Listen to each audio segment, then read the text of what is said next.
Great. Well, welcome everybody. We're excited to have so many folks here for our June learning community. And since we do have a pretty large group, we're going to stick to doing the introductions in the chat. And I would encourage you to use the chat as an opportunity to network. If so take a read through who's here. And if there's somebody you want to connect with, please send them a message. Today we will be we'll be talking about transportation solutions for homeless students, and excited to have that presentation from folks who work under the McKinney-Vento program in Maine. I wanted to start off with just a very quick intro to the Moving Maine Network. For those of you who are not familiar, we are a statewide network focused on improving transportation access for people who have barriers. And we think about people who can't drive, can't afford to drive, want to drive less, and how do we make it safer and more affordable for everybody.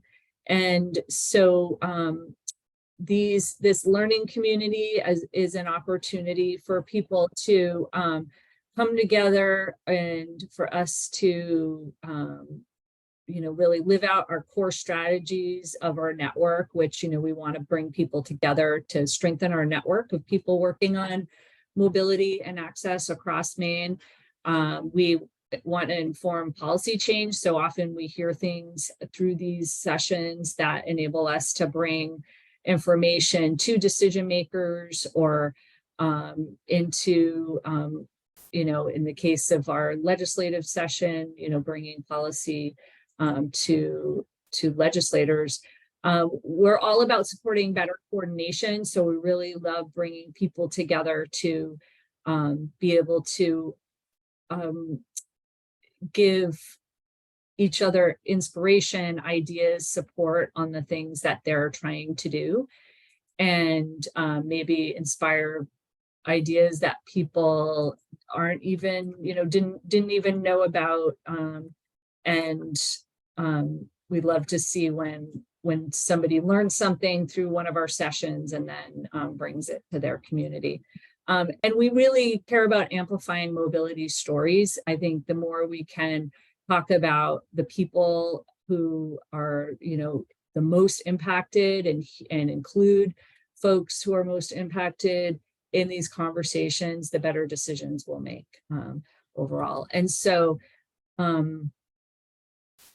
we have these sessions to share expertise, to move to action on transportation solutions, and to build relationships.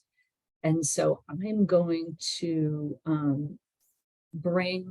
to make it so, I feel like Zoom changed things a little bit on me. And so I'm going to make it so Amelia can share her screen, which seems to be that I need to make you the host. So sorry if that's intimidating, but you're going to be the host all of a sudden.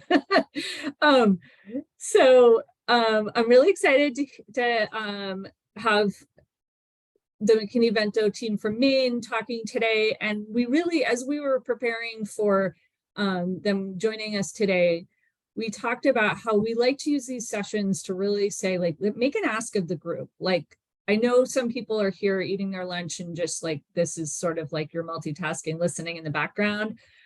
But if you can come on screen and really engage in thinking about some of the problems and the solutions that would be helpful to folks, we would love to have you do that. And so you will have an ask. There is a job for you to do today if you're willing to take it on. And so we're hoping we come away from today with some ideas of where we can go and how folks may work together. And then, so there will be time for questions and answers. There'll be time to share if you have updates or information that you want to share with the group.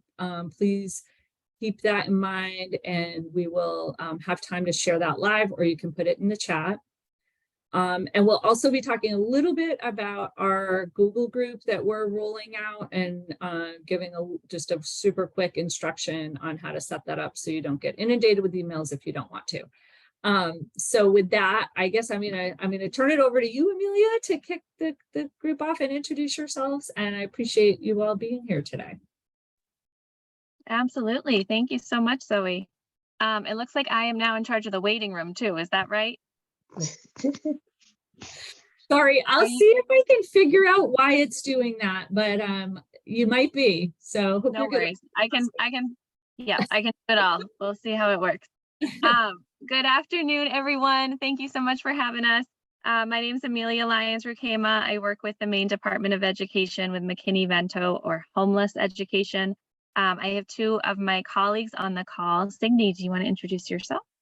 Yeah, absolutely. Thank you everyone for having us today. My name is Signe Lynch. I am a McKinney-Vento specialist and the education program coordinator at New Beginnings in Lewiston. We're a homeless youth provider that has residential programming, so shelter, transitional living program, as well as outreach and drop-in center here in Lewiston. And so I work with folks across the state, but really focusing on the central Maine belt. So I'll pass to Hannah. Hi, everybody. Thank you so much for having us and for being here. My name is Hannah Ryde, and I'm the McKinney-Vento Outreach Specialist at Preble Street. So I work with the public schools in York and Cumberland counties, doing very similar work to Signe and working closely with Amelia as well. Thank you. All right, so I'm popping two links in the chat here for you. The first one is the link to our website in general through the DOE on McKinney-Vento. And then the second link is for your local liaison lookup. We're going to touch base on this in just a minute, but I wanted to put that in there before I lost it. And if you don't mind, would you put in the chat your familiarity with McKinney-Vento on a scale from 0 to 5? So if you've never heard of this before, a lot of people haven't, don't worry, put a 0. And if you know something about it, you can put a 3. If you say, I've been doing this for decades, I'm a 5. I just want to be able to gauge the audience a little bit and see where we're at. Look at all these zeros. I love it. Okay. Wonderful. And lots of 4s as well. Awesome. Okay. Well, thank you. Thank you so much for doing that. Let me see if I can share my screen correctly here. And what we're going to do is just go through a quick PowerPoint, and then I do have a, let's see. I do have a Jamboard, so you'll be able to share some thoughts on there, as well as we can open it up to general conversations too, whatever works. Are you seeing the correct version right now? Yes, awesome, thank you. All right, so general background information, the McKinney-Vento Homeless Assistance Act is federal law. It was the first and remains the only major federal legislative response to homelessness. It's been around since 1987. And one itty bitty piece of it is education. And the education piece is about keeping kids in school, even if they're experiencing homelessness. And so that's the gist of all of this. How do we keep kids in school when their housing situation is not permanent? And that's the role that I have at the state as the McKinney-Vento coordinator. And then that every public school district in the country has someone called a McKinney-Vento liaison who is there to support those students experiencing homelessness in their communities. So think about, do you know who your local liaison is? And if you don't, you can click that second link that I posted in there, and that will show you a lookup by town to directly who that person is in your community. This would be a great person to connect with in general, just to know in your community related to homelessness and children and how we can better support and collaborate. But in my role, what I do is provide training and technical assistance to districts and to the field. And then we also do have some funding available. Historically, it's around $300,000 per year for the entire state, of over like 2,200 kids experiencing homelessness this year. But with the COVID funding, we did receive, it was almost $10 million all about McKinney-Vento homeless kids in the state. And I'm still like riding that high of how much we've been able to expand and build capacity and really do what's needed for students. And so one way that really helps to illustrate the power of this program is to talk it through as a story. So I want to share a story with you all. This is a true story that happened to a young person in the state. And what happened, we'll call her Brittany. Brittany comes to a local high school to enroll. She starts attending classes. Her hygiene, you can tell she doesn't have a lot of access to stuff because of her hygiene. She's really, really tired. And her attendance is pretty spotty. Before long, she stops attending school. The school reaches out, can't find her, can't connect with her. And then eventually through the grapevine, you hear that Brittany has officially dropped out and she is pregnant and expecting, right? So that's one story. And that's a true story about what happened to one student. And we're going to come back to what happened after in a minute. But what I want to present now is what could have happened if people had that McKinney-Vento universal and proactive approach to ensure that that all of their students get supported through this program. The biggest little thing, and I'm hoping it's familiar to you if you have worked in schools, if you have children in schools, that this form is just like that free lunch form that goes out to all students. It's the first form in your back to school paperwork or new enrollment paperwork. That's just a screener to see if a student is living in their own home with immediate family. And if not, then we have all these options under section B that would indicate potential eligibility for McKinney-Vento.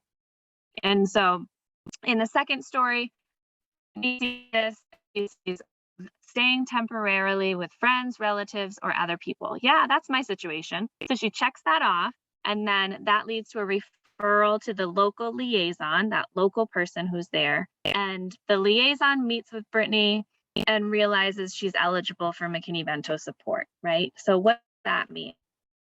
That means that as a McKinney-Vento student, Brittany has the option to either immediately enroll in the new school that she's trying to enroll in, even though she won't have proof of residency or immunization documents or whatever normally required paperwork there might be.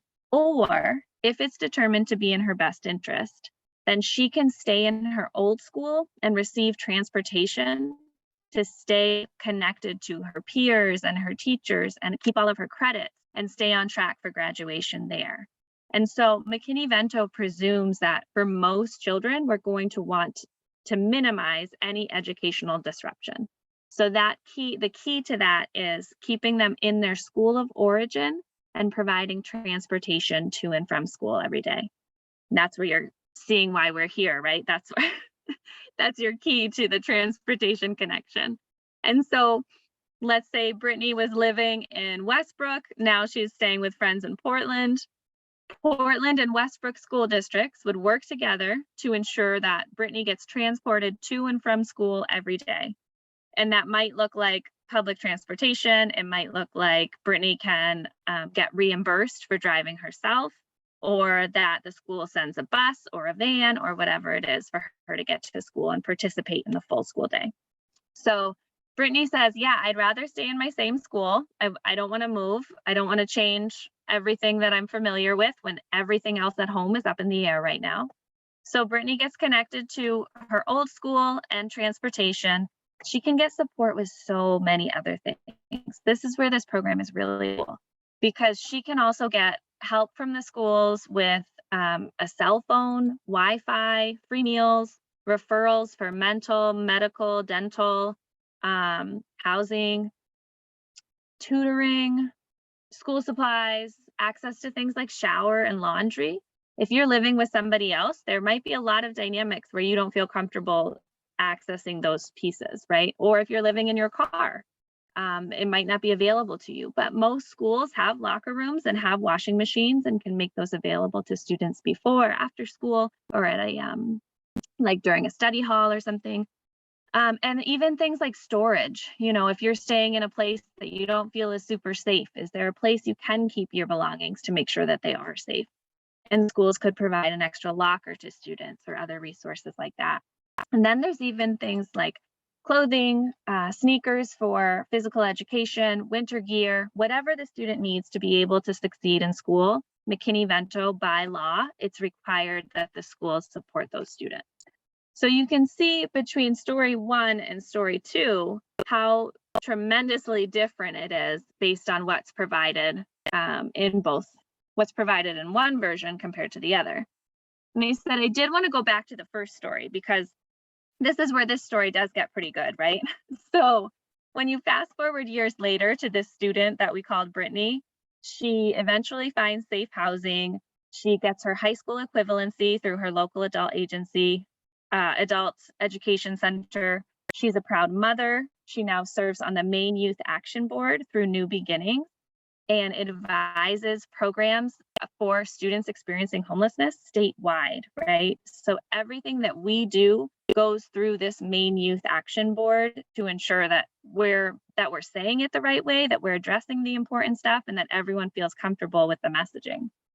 And so with their partnership, we've been able to do so much to really increase general awareness about McKinney-Vento, how we talk about this program, and make sure that we can help get more students connected to the services to which they are entitled. So when we look at Brittany's story and the difference between what could have / should have happened for her, right? One other piece that comes up a lot from folks is they say, I wish my teachers knew that my mom was doing the best she could. She was working 3 jobs and we still didn't have a stable place to live, right? There is so much bias and judgment and stigma and all these pieces wrapped up into talking about homelessness or poverty. And it's really, really important that at the end of the day, whatever we think, whatever ideas we have about any of this, or the families we know or we don't know, we're talking about children accessing school, right? So it doesn't really matter what the opinions might be there. It's all about how do we keep kids in school to be able to access their education a full school day from pre-K up through grade 12 every day. And so I use this slide just to remind folks that this isn't just about students experiencing homelessness as a poverty issue. This really could happen to anyone, right? And I hope it doesn't happen to you, but it could, right? We could have pipes freeze and burst and home is no longer available to us. If that's the case, if that happened to me, I would go and move in with my sister in the next town over and bring my kids, and I would be doubled up or sharing housing due to a loss of housing, and my children would be eligible under McKinney-Vento, right? So there could be that. There could be a tree falls on your house. Sorry, my phone's ringing. It could be domestic violence. Home is no longer safe for you. All of these different situations that could happen to anyone. And as I've heard a lot lately is house fires, right? So it's important to recognize that McKinney-Vento is not a program just for those kids or anything like that. It's really an essential backbone to our entire community. Any of us can come across hard times, and if and when that happens, our schools will be there to support our children through it, which is really cool, right? Like there's so many countries that don't have anything like this, and if you end up homeless in those countries, like you're out of luck, right? But in our country, our federal government has decided this is a priority, and we want to make sure that we're spending funding to support getting these kids connected and keeping them in safe places. Okay, so I'm trying to slide through here quickly. So once students are eligible at any point during the school year, they maintain that eligibility through the entire year, because again, our goal is educational stability. We don't want to make children move during a school year. So they keep that flag for McKinney-Vento. And then unfortunately, children can be eligible for many, many years, right? If they're living in shelters for multiple years, or if they're staying in hotels for multiple years, they would be eligible for each of those years. So our federal definition here, it says defined as lacking a fixed, regular, and adequate nighttime residence, which is pretty, I think, pretty awkward language. Fortunately, another way to think about it is really if the student can go to the same place every night to sleep in a safe and sufficient space. And if the answer is no to any one of those bubbles, then they're going to be eligible for McKinney-Vento support. And so when we look at that and we go back to this picture, I like to remind folks that a student living in this house with this white picket fence and all that we're seeing here could in fact still be eligible for McKinney-Vento support, because if that place is not adequate, or if that home is not available to them at all times, right, then it would be a McKinney-Vento situation. So some other specific examples that are laid out in the law. This one is the most common in our state and nationally.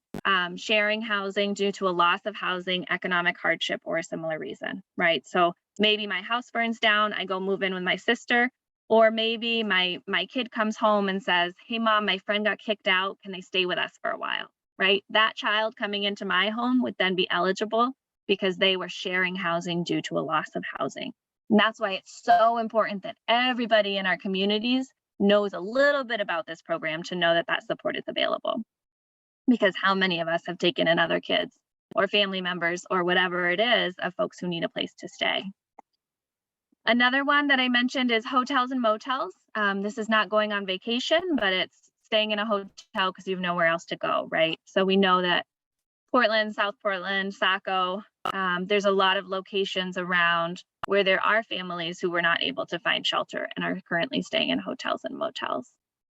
Another one is trailers or camping grounds due to lack of adequate housing, which we see a lot specifically in the summer months. And then families who have stayed in emergency or transitional shelters at any point throughout the year. So maybe a youth shelter, domestic violence shelter, family shelter, any of those. And then this is where we get into the unsheltered piece that most people think about when they think of homeless. But fortunately for us, this is actually a really small percentage of our students, because most of our students do have a home that they're staying in or some kind of roof over their head. So when I talk about McKinney-Vento, I try not to talk about the unhoused, because that really doesn't meet our definition the same way, right? Maybe underhoused could be the word, but unhoused kind of puts a different perspective to it that usually doesn't fit for McKinney-Vento students. But we do have some families who have lived in cars, parks, public spaces, abandoned buildings, and those numbers honestly are increasing. And then the substandard piece. So if you don't have oil, if you don't have heat, any of the fundamental utilities, if your home is overcrowded or wouldn't pass local building codes, those are all indications that the housing is not adequate and would be eligible for additional support. And then also migratory students are specifically written into the law. These are students who have family members who work in agriculture or fishing and who are moving around following the crops and the seasons. So in Maine, you know, this is the picture from the blueberry barrens.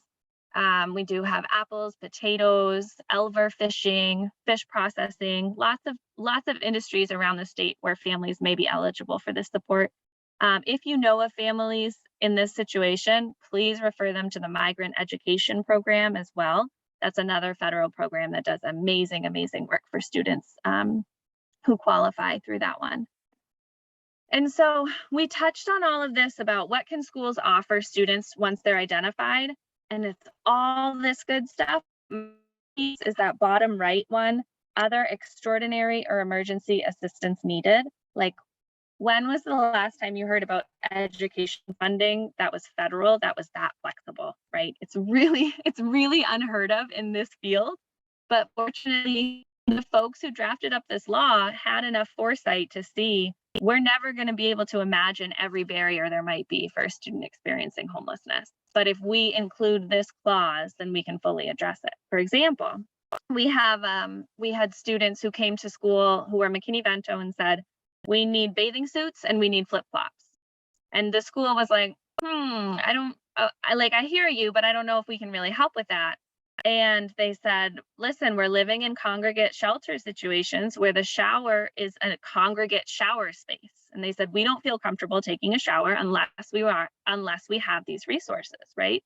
And so through that lens, we're able to see like, oh yeah, that's absolutely emergency assistance needed for these children's hygiene, right? And so when we talk about McKinney-Vento, the biggest barrier by far in any conversation on this about this program is transportation, is making how in the world do we figure out ways to keep kids in their same schools when they're bouncing around in different districts, but they still want to remain in that school of origin. And so public transportation was, obviously that's very limited. I'm sure you all are much more aware on this than I am because this is statewide. We're also limited with the driver capacity, whether it's school staff, parents, volunteers, students who are driving themselves, or community-based organization partnerships that have drivers. And then we're also limited with the vehicles available to schools on this. So buses, personal vehicles, vans, sometimes they'll use taxis depending on the district. And so the barriers that we're seeing are capacity, schedules, because students need to be at school and leaving school all at the same time that all the drivers are working, right? Vehicles, restrictive transportation policies is one that I wanted to highlight. A lot of districts will say we can't have staff drive a student, or we can't use a ride share company, we can't use a taxi, that goes against our policy. So that can sometimes be a barrier to kind of creative problem solving. And then family mobility, right? We had families in Portland where they would stay they only knew each night where they would be, and they would stay one night at a place in Westbrook, and then the next night find out they were staying in South Portland, right? So to get Portland Public Schools to find a way to get all of those students to school every single day on time, when even the families don't know where they're staying, is really, really tricky, right? So we have come up with some creative solutions here. Things like paying staff to transport on their commute, partnering with community organizations. One district had luck getting a donated van from a local car dealership. Trying to see what else we have here. And then there's a lot of inter-district collaboration, like, you know, our bus will be at your town line at this time. Can your bus meet us on their route? And we can, you know, pass the kid off at that point, and trying to navigate all these crazy logistics that are just a lot to think about. And so this is where I want to share a Jamboard and make space if anyone has questions or comments. I know I just threw a lot at you.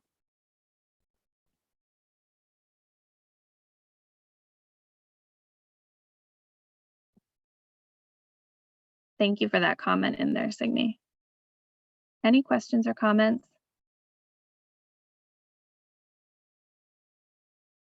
Quiet group. Okay. Well, hopefully you'll have some thoughts. When you open this link, it should bring you to a Jamboard for this.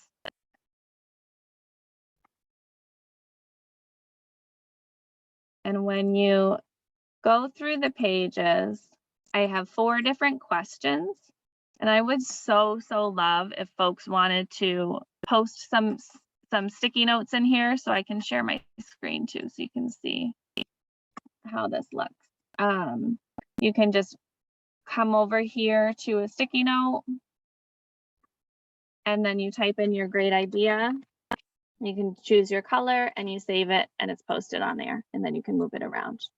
So if you have any other ideas for collaborating for transportation on how we can resolve and just better support our students experiencing homelessness, I would so love. And if you want to come off mute and talk through it too, that's always an option. We're happy to. Because it doesn't look like anyone's throwing anything out there. Hi Amelia, it's Diane Freegon. Hi. So just wanted to put out there that the Bureau of Rehabilitation Services, we do work with youth, of course, in schools. And, you know, of course, the service is for people with disabilities, but that being the case, you know, we have resources available, not necessarily, you know, to answer all of the challenges that you presented, but, you know, just as a resource to work together with our teams as well. So. Definitely. Thank you so much, Diane.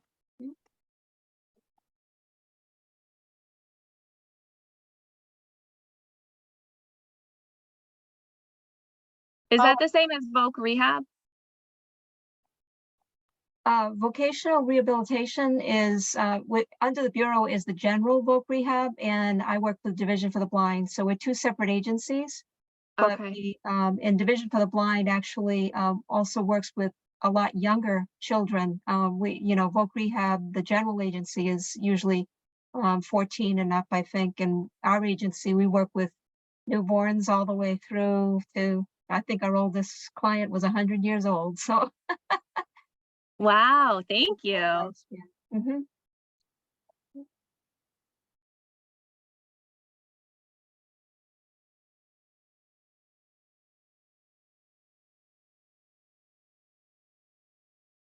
Did I hear somebody else talking?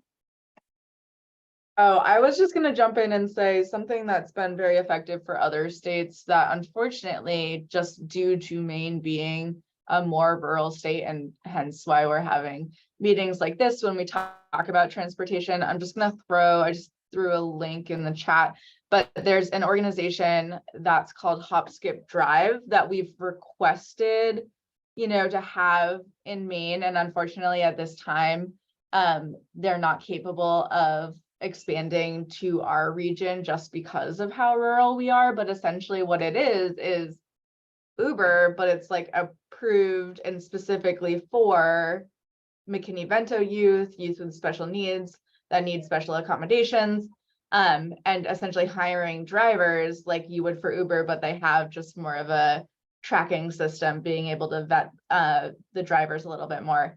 And so that would be something fantastic to see in Maine, but unfortunately, like that specific company is not capable of expanding right now. So it'd be ideally, I would love to see something like that happen in Maine, where we could have some sort of process where districts could get on board, because that's something that we see all the time, is that districts just don't have universal policies. So, for example, we have one city that, staff is bringing their students to school all the time and the other district won't. So sorry, Yeah. there's kids yelling in my windows. No, that's a really good point, Signe. Hop Skip Drive is so cool. I don't know if this group has explored it for you all's needs as well, but there's another company out there that I spoke to that said that they would be interested in expanding, and I referred them to a few liaisons. They do similar stuff, but the liaison said it was way too expensive, unfortunately. But I can find that name if anyone's interested in that one. Amelia, I'd be very interested in hearing more about that. And I wonder, we've talked about here doing something like Mentors on Wheels, where we get people sign up as mentors similar to Big Brothers Big Sisters. And we actually even talked about partnering with Big Brothers Big Sisters. So they're people that have been fully vetted and have a passion for mentoring youth, and figuring out if there's a way that and I have no idea how to coordinate it or what insurance and, all of that would be. But that's something that we've talked about for a couple of years here at NYC. I love it. That sounds great, Jamie. So this is Zoe. I just, I wanted to share about this opportunity anyway, just in general, but there's this new funding opportunity, Community Mobility Design Challenge. And I wonder if that would be an opportunity to come together around the type of idea that Jamie just shared. Something to look at and think about how to, I guess that's one question that I have a lot is, if you, and I think when we talked, you said you mainly, like, you can pay, your program can pay for rides, but you don't necessarily have a chunk of money to fund a planning process. Is that correct? So say, like Jamie's idea, you wanted to like follow up on that idea. You couldn't necessarily pay for a staff person to convene a process to figure that out. Is that correct? So, From the DOE, you're saying? right. Yeah, we don't have any, like our American Rescue Plan funding, most of it went out to the districts. And then we had a little bit for our state reservation where we partnered with Hannah and Signe and a few other organizations around the state. But we don't really have, we wouldn't be able to be like a central person for that. We definitely would love to collaborate and see what we can support, but I Yep. don't think that capacity. Yeah, so I think it would be worth looking at, for you guys to look at that, and I would be happy to help if there's a way to help, like, just with, figuring out if it's so good, if it's worth going for it. But that coordination piece, basically. Craig, I see your hand is up. Did you want to jump in? Yeah, good morning, everybody. Camera is not cooperating this morning. What I'm going to say is going to sound a little bit strident. I'm upset. And I'm upset because I think there needs to be more advocacy in certain areas than there is. Western Maine Transportation Services is one of a number of public transit agencies throughout the state. Our drivers are vetted. We have capacity, but what we don't have is funding. If you're talking about funding something brand new, for heaven's sake, you've got resources statewide that are waiting to do things. If you're going to be trying to get something like the hop, skip, drive up and running, you're going to be trying to use the same drivers that Motive Care is using, the same people that we could use. Let's coordinate. Let's get everybody moving in the same direction, using the same resources, and increase both the cost and operational efficiencies here. All these things are great, but we're overlooking something that already exists. So I'm sitting here just chewing on my lower lip. Thanks. So are you saying your organization has capacity to meet some of these needs? I think all of the transportation agencies do, as long as people are willing to be a little bit flexible. And one of the things that we've always had trouble with is having DOE talk with DOT, sharing the ability to fund. And the same would be true for Department of Labor, although with the last grant they put out for workforce transit, that helped. But I think that we could look at something like that as a model of cooperation. I would love to. Can you send me any of that? There's really nothing to send. I wish there were. The only thing would be the governor's, the information on the governor's workforce transit plan. I could certainly find information on that. But this is all something that has to be done interagency. And the other beautiful part about this is that for non-transit dollars, even if we're using federal dollars coming in from DOE or DOL, that works to be able to create matching funds that the transit agencies can use to draw down additional federal funding. So it becomes more of an engine on its own. But if we, again, go off trying to develop something brand new and different, you're duplicating effort. You're going to end up poaching resources. And I just don't see that as being something that's going to help anybody accomplish anything. Signe, one of the things we did, you all have a program up in Farmington, and we were helping get some people to classes there, and also, oddly enough, from Lewiston up to Farmington. Within reason, that worked fairly well, and I think that that could be pointed to as, at least a hopeful star. Yeah, and I would just thank you, Craig, for that impassioned share. And I would love to help with the conversation, because I think, part of what is, oh, and Amelia looks like she's frozen. I know her internet was glitching a bit there, but oh no, oh, you're back. I was just offering to be part of that conversation, help convene it. I think that we have, this comes up frequently where we have transportation providers who are potentially able to meet needs, but this is sort of like a great example of, like, without that coordination between things are, things aren't happening. So I would love to follow up that thread and see if there's a way we could figure out, a way to make use of those resources.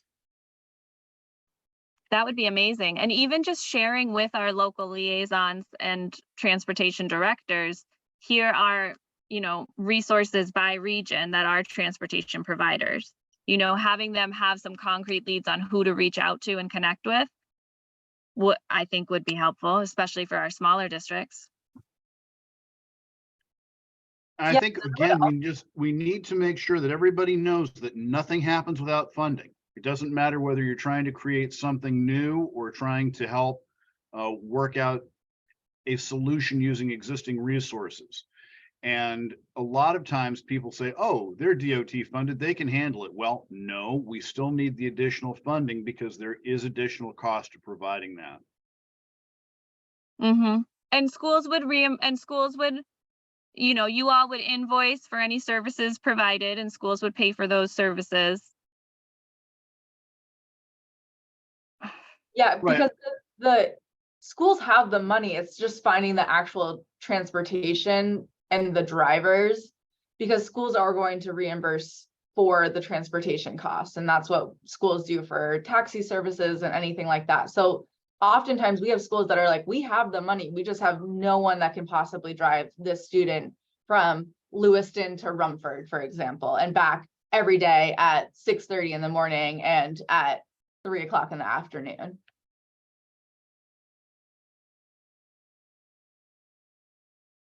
Yeah, so that sounds like, at least a couple next steps here in terms of I think it'd be great to have a follow-up conversation. And if you are like, hey, I want to be part of that conversation, and you're not, one of our presenters, or Craig, or and now Jamie, I lost track of you in my lineup. If you feel like you have something to offer to that conversation, please throw your name in the chat or email me and we can follow up. Thank you so much, Signe and Amelia and Hannah. I hope this felt fruitful to you. And I think often we have additional kind of thoughts come to us later. So if that happens for somebody, I think, we would love to hear from you. And what I wanted to do is open it up now to any updates that people wanted to share, or general, thoughts about what's going on in their neck of the woods mobility wise. So I wanted to open that up. And I also wanted to put in a plug for being part of our learning community Google group.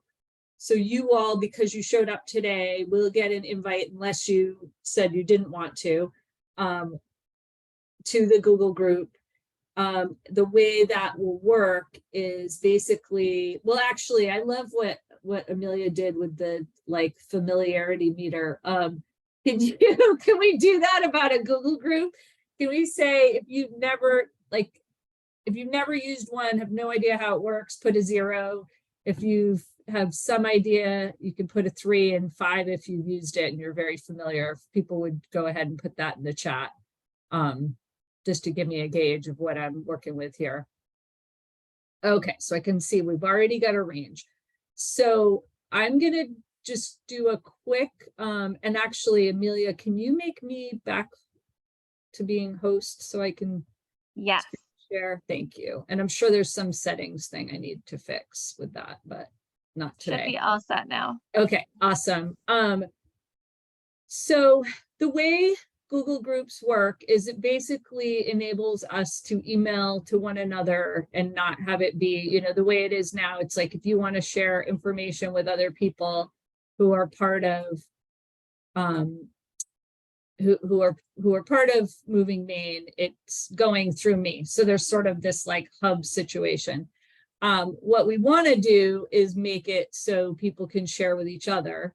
And we want to do that in a way that feels like it works well for people and that they aren't getting inundated. And so we're going to introduce a Google group, and what that means is you can set it up so you only get it as a digest. So that would be like, instead, say there was a ton of activity happening and there were a ton of emails going back and forth. You can make your settings so you're not getting every single email. You're just getting a digest. You can also set it up so that you never get emails and you just you log into Google, go to Google Groups and see what's happening. Or you can get every email. So you can also on your end opt out. You don't have to ask somebody to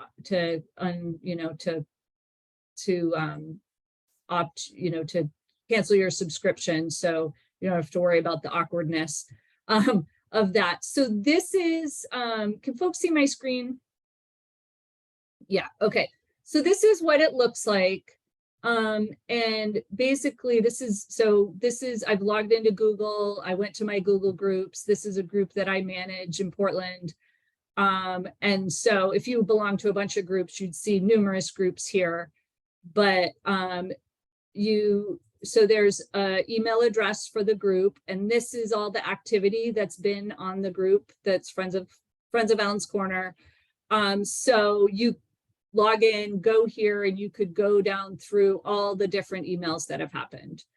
And then if you want to change your settings, you just click over to, and actually, sorry, this is the group settings. I want my membership settings. So you can go to your membership settings and you can decide what you want. Do you want each email? Do you want the digest? Do you want abridged? And this is, sorry, my thing here is, I think it's blocking. Or do you want no email? So you're in control of how much you get.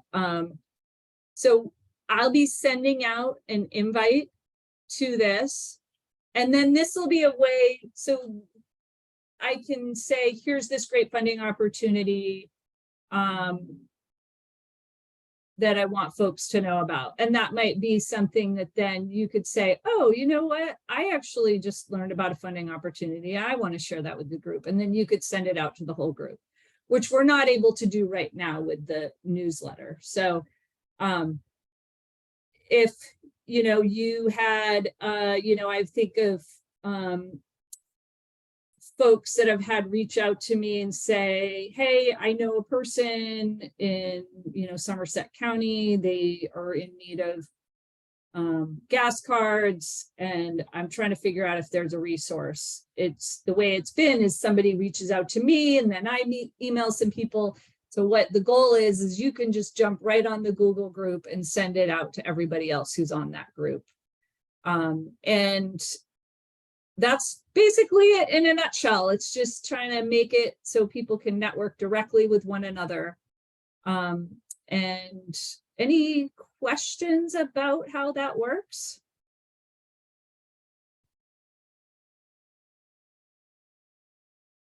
Okay, then I would just go back to opening it back up to if anybody has info they want to share with the group or news, info, updates from your world.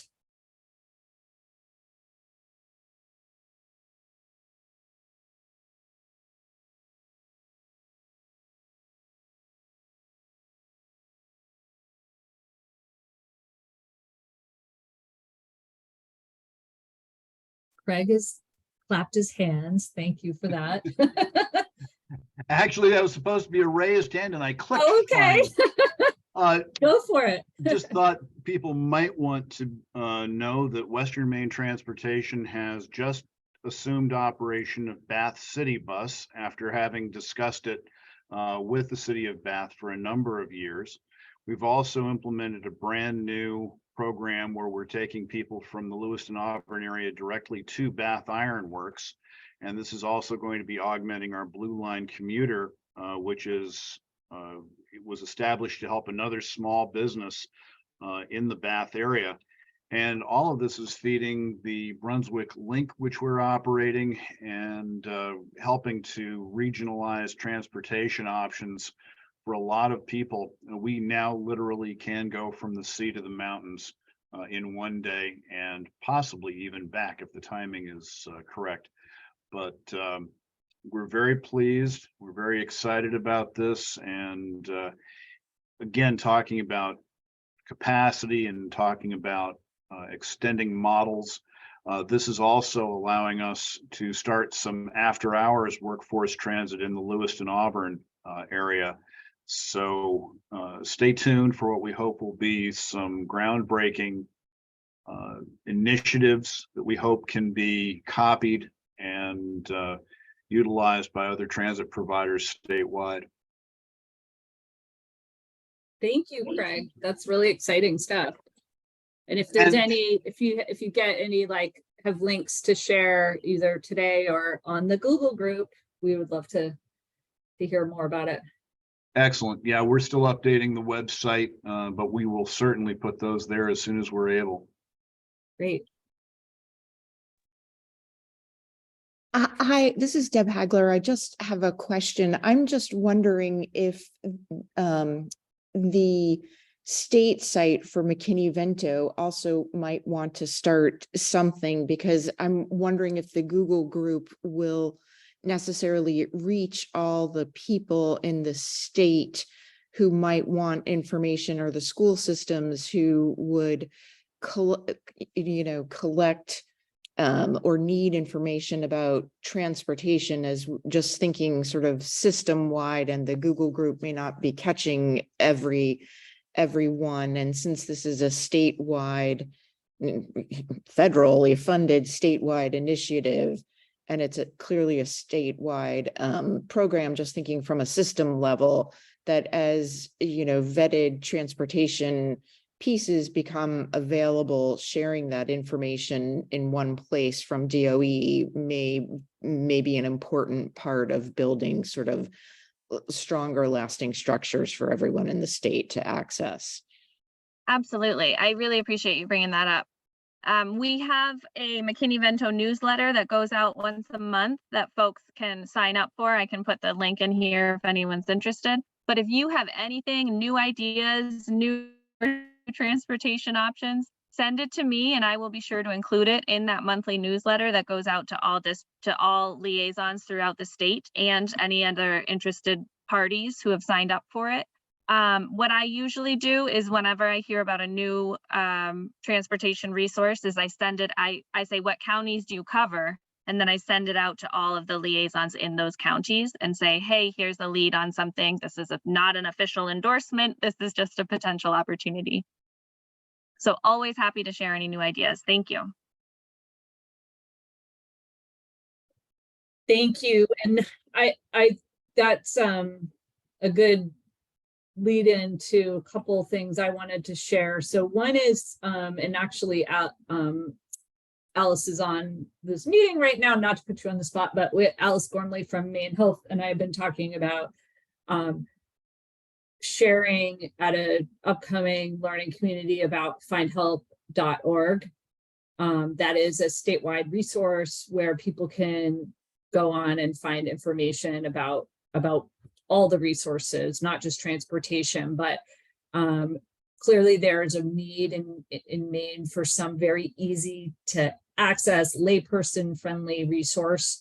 In Southern Maine, we do have the Southern Maine Mobility Guide that serves as like if you want to hand somebody something that's paper, and there's information in a lot of places, including sounds like the McKinney-Vento program's collecting it. So that's a conversation that Moving Maine is looking to convene around. How do we it's great to have more than one resource, so that's fine, but how do we make sure that people really know, like, where is the most up-to-date information about transportation resources? And right now we know there is a lot on findhelp.org. And Alice, did you want to add anything? No, but so FindHelp is it's essentially a database of community-based organizations that's available to the public.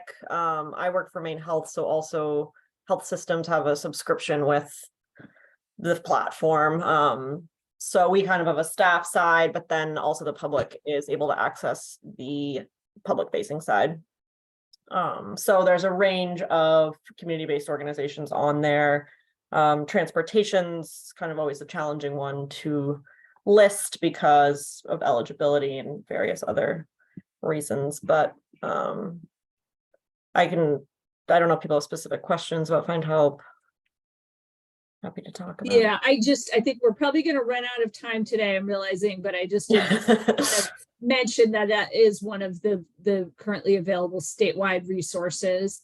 Marcel, I see you have, and thank you for jumping in after being put on the spot, but Marcel, did you want to say something? Yes, Zoe. Good afternoon, everyone. I want just to share that GPCOG in partnership with BSUB Transit were able to establish a bus ambassadors for Old Orchard, Saco, Biddeford area. So the service is available. Those are multilingual volunteers who help people and then teach them how to use public transportation. So I want just to share that with everyone so that they can start using the service. Great, thank you, Marcel. And that's now in addition to that being available for the metro area and South Portland. That's awesome news. Congratulations. Thank you. So we are just about out of time, and I do want to just say, oh good, and Craig is still here, but we'll have more news about this in upcoming learning community sessions, but we, Moving Maine was part of a coalition that successfully passed legislation to strengthen the state's public transit advisory council and leveraged funding to help support. It was not as much funding as we wanted, but to support public transit agencies to basically bridge the gap. We're going to keep talking. There'll be, we'll have follow-ups on how people can be involved, but I just wanted to say thank you to everybody who was part of supporting that legislation, reaching out to, over the whole course of the last year, from being part of our taking action on solutions, brainstorm session to get to the place where there was legislation around that. And it's going to be exciting to see how it rolls out in terms of that statewide council having more strength and having an expanded group of people at the table, and hopefully being a place where more coordination can happen. So that's something to celebrate. I think that's really, it's like got to have those incremental steps along the way to get us to more transportation funding. So just wanted to share that. Well, thank you everybody for being here today. And thank you again to our presenters. We'll share, I'll send out a link to the recording and the slides, and we look forward to talking to you we're actually going to skip July, but we will have another learning community session in August, and look forward to talking to you on the Google group. Bye-bye.